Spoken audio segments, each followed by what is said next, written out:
नमस्कार दोस्तों, स्वागत है आपका आपके परिवार नालंदा सक्सेस कॉन्सेप्ट में। आज हम अपने करंट इश्यूज़ के चैप्टर को यानी कि अगली कड़ी को आगे बढ़ाते हुए नई कुछ न्यूज़ के बारे में डिस्कशन करेंगे। Then which is very important for your upcoming competitive exams. So बिना देर किए हुए हम अपने जो बर्निंग इशू हैं उन पे चर्चा करते हैं। दोस्तों, संयुक्त राष्ट्र महासभा ने जो है 2013 से 2 नवंबर को पत्रकारों के खिलाफ अपराधों के लिए दंड समाप्त करने के लिए एक अंतर्राष्ट्रीय दिवस के रूप में मनाने की घोषणा की थी। और रीज़न क्या है दोस्तों, 2013 में 2 नवंबर को ऐसा क्यों किया था संयुक्त राष्ट्र महासभा ने? एक्चुअली हुआ क्या था कि 2 नवंबर 2013 को माली में 2 पत्रकारों की हत्या हो गई थी और इस हत्या को संयुक्त राष्ट्र महासभा ने अपने तरीके से क्रिटिसाइज़ किया और उसी डेट को चुना पत्रकारों के खिलाफ अपराधों के लिए दंड समाप्त करने की अंतर्राष्ट्रीय दिवस के रूप में।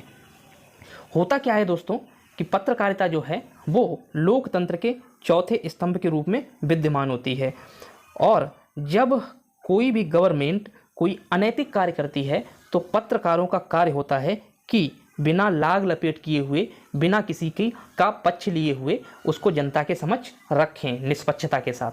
और जब ऐसा करते हैं पत्रकार तो सरकार का क्रिटिसिज्म होता है और प्रेजेंट गवर्नमेंट उनके खिलाफ कोई ना कोई अपराध की धारा में उनको बाधित करके बंदी बना लेती है। इन्हीं सभी चीज़ों से मुक्त रखने के लिए विभिन्न देशों के अपने अपने संविधान हैं और उन संविधानों में कुछ सेफ गार्ड दिए होते हैं। जैसे अपने भारत का संविधान है जिसमें आर्टिकल 19 जो है वो अभिव्यक्ति की आज़ादी की बात करता है। राइट टू स्पीच है इस आर्टिकल के तहत 19(1) में राइट टू स्पीच है। तो ये जो आर्टिकल है वो हमारे पत्रकारों के लिए एक रामबाण की तरह कार्य करता है और एक सेफ गार्ड उनको प्रदान करता है। दोस्तों, देख लेते हैं हमारी अगली न्यूज़ क्या है। अगली न्यूज़ शिक्षा मंत्रालय के द्वारा जो एक पीजीआई इंडेक्स जारी किया गया है उसके बारे में है। अब ये पीजीआई इंडेक्स क्या है, कैसे कार्य करता है, हम इस बारे में चर्चा कर लेते हैं। दोस्तों है क्या कि पीजीआई जो इंडेक्स है वो पीजीआई इंडेक्स 1000 पॉइंट के आधार पर प्रत्येक स्कूल या कॉलेज को दिया जाएगा।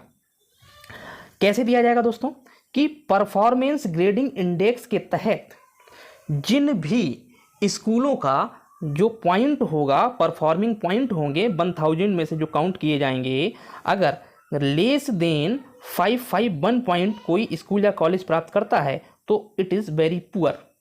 ठीक है, वेरी पुअर, और उसको 10th ग्रेड मिलेगा। इसमें ग्रेडिंग सिस्टम के आधार पर यहाँ पे क्या किया गया है दोस्तों कि 1 से लेकर 10 ग्रेड तक सिस्टम को यानी कि स्कूलों को कैटेगराइज किया जाएगा। यहाँ पर क्या दोस्तों, टोटल 70 इंडिकेटर हैं और इन्हीं इंडिकेटरों के आधार पर इन पॉइंटों को 1000 पॉइंटों को डिवाइड किया गया है और इन्हीं इंडिकेटरों के तहत कौन सा स्कूल या कॉलेज कितने पॉइंट गेन करता है और टोटल पॉइंटों को समराइज या सम कर उस कॉलेज के जितने पॉइंट बनेंगे उसी के आधार पर उनको ग्रेड 2, ग्रेड 3, ग्रेड 4 और ग्रेड 10 तक दिया जाएगा। दोस्तों, हमारे देश के सभी राज्यों के साथ साथ जो यूनियन टेरिटरीज हैं उनको इंक्लूड करके सिर्फ 7 राज्यों यानी कि 7 राज्यों और केंद्र शासित प्रदेशों को जो है वो लेवल 2 की ग्रेडिंग प्राप्त हुई है। सिर्फ 7। समझ रहे हैं कि शिक्षा की स्थिति किस कदर बेकार हो चुकी है हमारे देश में। यहाँ पर केरल, पंजाब, चंडीगढ़, महाराष्ट्र, गुजरात और राजस्थान के साथ साथ आंध्र प्रदेश को लेवल 2 ग्रेडिंग प्राप्त की गई है। चलिए दोस्तों, बिना देर किए हुए हम देख लेते हैं हमारा नेक्स्ट वर्निंग इशू क्या है। नेक्स्ट जो टॉपिक है, नेक्स्ट वर्निंग इशू है वो आर्थिक मामलों की मंत्रिमंडलीय समिति को लेकर है, यानी कि सीसीई समिति को लेकर है। सीसीई समिति क्या होती है दोस्तों? एक कैबिनेट कमेटी होती है इकोनॉमिक अफेयर्स को लेके, और इसने क्या किया है कि 2022-23 में रबी की जो सीजन होगी कृषि में उनको P&K यानी कि फास्फोरस और पोटेशियम के उर्वरकों के लिए क्या करेंगे, पोषक तत्व आधारित सब्सिडी की दरों को मंजूरी दी गई है। यहाँ पर किसके द्वारा? CCEA के द्वारा। दोस्तों, होता क्या है, इससे पहले भारत सरकार जो है वो यूरिया पे भारी मात्रा में सब्सिडी देता था और इस वजह से हमारे किसान भाई क्या करते थे, यूरिया को बहुत ज़्यादा भूमि पर एज ए उर्वरक इस्तेमाल करते थे, जिससे क्या होता था, भूमि में पोटेशियम और फास्फोरस की कमी हो जाती थी और भूमि की उर्वरता में कमी आ जाती थी।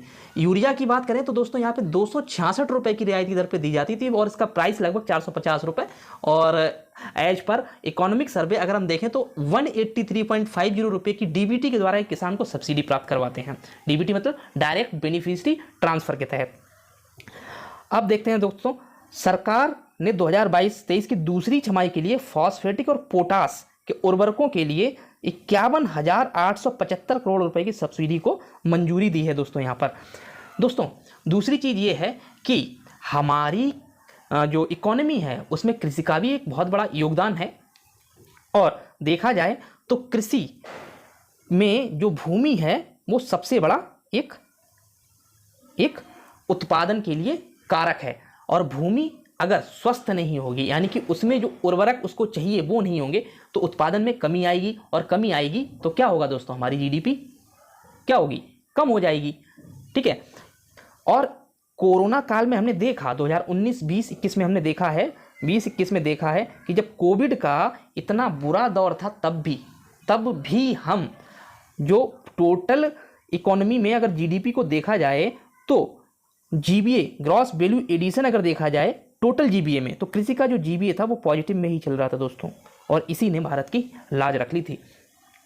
चलिए देख लेते हैं दोस्तों अगला हमारा न्यूज क्या है। तो अगला न्यूज है हमारा केंद्रीय सतर्कता आयोग को लेके। केंद्रीय सतर्कता आयोग जो है वो जीवन के सभी क्षेत्रों में सत्यनिष्ठा यानी कि नैतिकता का संदेश फैलाने के लिए हर साल सतर्कता जागरूकता सप्ताह मनाएगा।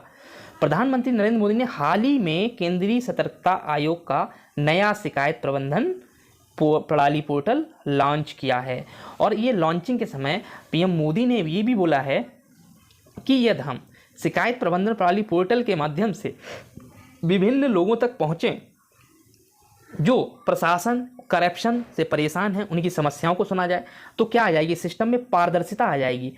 पारदर्शिता जब आएगी दोस्तों तो क्या हो जाएगा, करप्शन कम हो जाएगा, और जब करप्शन नहीं होगा तो नीतियां और जो योजनाएं हैं वो एक निम्न वर्ग तक यानी कि एक आखिरी जो वंचित वर्ग होता है वहां तक उन सुविधाएं को पहुंचाया जा सकेगा आराम से, जिससे क्या होगा दोस्तों, देश के डेवलपमेंट में ये बहुत बड़ा योगदान देंगी। चलिए दोस्तों हम अगला बर्निंग इशू देखते हैं। क्या है अगला बर्निंग इशू? अगला बर्निंग इशू है दोस्तों डीआरडीओ से रिलेटेड। डीआरडीओ ने चरण second ballistic missile defence BMD interceptor AD-1 missile का सफल परीक्षण किया है। और दूसरी चीज़ है, ये परीक्षण कहाँ किया गया दोस्तों? ये परीक्षण हुआ है उड़ीसा के तट पर APJ अब्दुल कलाम द्वीप से किया गया है, और ये जो AD-1 है वो एक लंबी दूरी की इंटरसेप्टर मिसाइल है। दोस्तों क्वेश्चन बन सकता है कि हाल में ही ballistic missile defence interceptor AD-1 कहाँ से परीक्षण किया गया है या कहाँ प्रक्षेपित किया गया? तो ये उड़ीसा के तट पर APJ अब्दुल कलाम द्वीप से किया गया है। चलिए दोस्तों देख लेते हैं हमारा अगला बर्निंग इशू क्या है। अगला बर्निंग इशू है हमारा अब हम जो मोस्ट इंपॉर्टेंट क्वेश्चन है उनके बारे में बात कर लेते हैं दोस्तों। यहाँ पर किस देश के प्रधानमंत्री ने एडवर्ड M कैनेडी को फ्रेंड्स ऑफ लिबरेशन बार से नवाजा है? तो दोस्तों ये नवाजा है बांग्लादेश के प्रधानमंत्री। कौन है प्रधानमंत्री? शेख हसीना। कौन है? शेख हसीना जी। और ये जो कैनेडी जी साहब थे, जो एडवर्ड M कैनेडी, ये USA के MP थे, मेंबर ऑफ पार्लियामेंट। ओके, ये मेंबर ऑफ पार्लियामेंट जो जिनकी डेथ 2009 में हो चुकी है। तो दोस्तों ये जो अवार्ड दिया गया है वो किसे दिया गया है? वो एडवर्ड जो M कैनेडी हैं उनके बेटे जो हैं टिम M कैनेडी जूनियर, इनको इस अवार्ड से नवाजा गया है।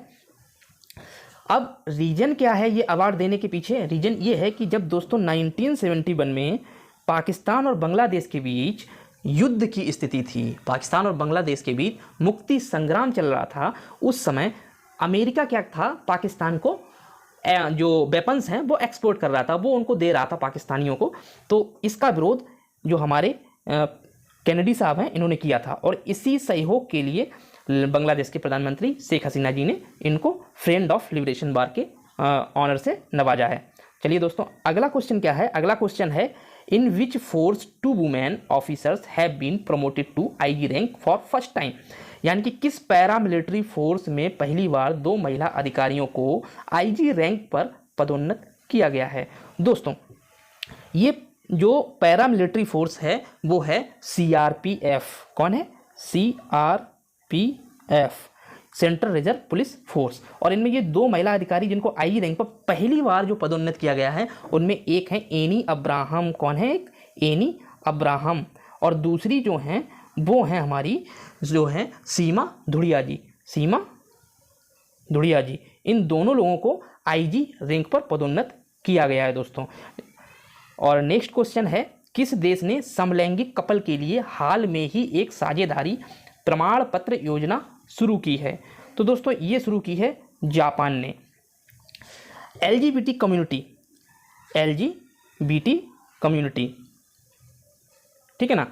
तो एलजीबीटी कम्युनिटी के लिए यहाँ जापान ने क्या किया है कि एक साझेदारी प्रमाण पत्र योजना शुरू की है। जो जैसे कि हम लोग जब शादी करते हैं तो मैरिज रजिस्ट्रार के पास जाते हैं और एक मैरिज को रजिस्ट्रेशन करवाते हैं, तो एक रजिस्ट्रेशन सर्टिफिकेट मिलता है ना। तो उसी तरीके से यहाँ जापान में भी एक साझेदारी प्रमाण पत्र योजना स्टार्ट की है, जिसके तहत जो एलजीबीटी कम्युनिटी के जो लोग होंगे यानी कि होमोसेक्सुअल्स होंगे वो आपस में एक तरीके से शादी के जैसा इनको एक प्रमाण पत्र दे दिया जाएगा, जिससे क्या है कि वहाँ की जो पब्लिक सर्विसेज हैं, जो सार्वजनिक सुविधाएं हैं, वो इनको मुहैया कराई जा सकेंगी। दोस्तों अगला क्वेश्चन जो है वो where has the 41 Sharjah international book fair started recently? दोस्तों इसका आंसर है यूएई, यूनाइटेड अरब इमिरेट्स।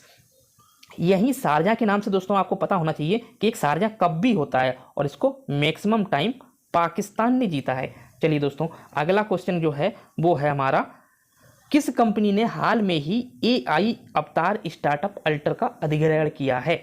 तो दोस्तों ये किया है गूगल ने। हालांकि जो इसका ना तो गूगल ने और ना ही एआई अवतार स्टार्टअप जो दोनों कंपनियां हैं, तो इन्होंने किसी ने भी एक तरीके से ऑफिशियली अनाउंस नहीं किया। लेकिन जब लिंक्डइन पे प्रोफाइल यानी कि इनकी जो डिटेल थी वो एडिट करी गई तो सभी लोगों को पता चला कि गूगल ने इसको एक्वायर कर लिया है एआई अवतार स्टार्टअप को। चलिए देखते हैं अगला क्वेश्चन क्या है दोस्तों। In which state tribal dance festival has started recent? यानी कि हाल में ही किस राज्य में जनजातीय नृत्य महोत्सव शुरू हुआ है? तो दोस्तों ये शुरू हुआ है छत्तीसगढ़। और छत्तीसगढ़ आपको पता ही है एमपी से अलग हुआ था, ठीक है। और एमपी से अलग हुआ था और तो इसी के साथ साथ जो जनजातियां हैं, सर्वाधिक जनजातियां दोस्तों एमपी में ही पाई जाती हैं। चलिए दोस्तों आज के सेशन को हम यहीं पे बाइंड अप करते हैं। मिलते हैं तड़कते भड़कते हुए अपने अगले सेशन के साथ नए कुछ मोस्ट इंपॉर्टेंट क्वेश्चंस के साथ, जो कि डेफिनेटली आपके आने वाले एग्जाम्स में देखने को मिलेंगे। चलिए तब तक के लिए नमस्कार, मिलते हैं अगले सेशन में।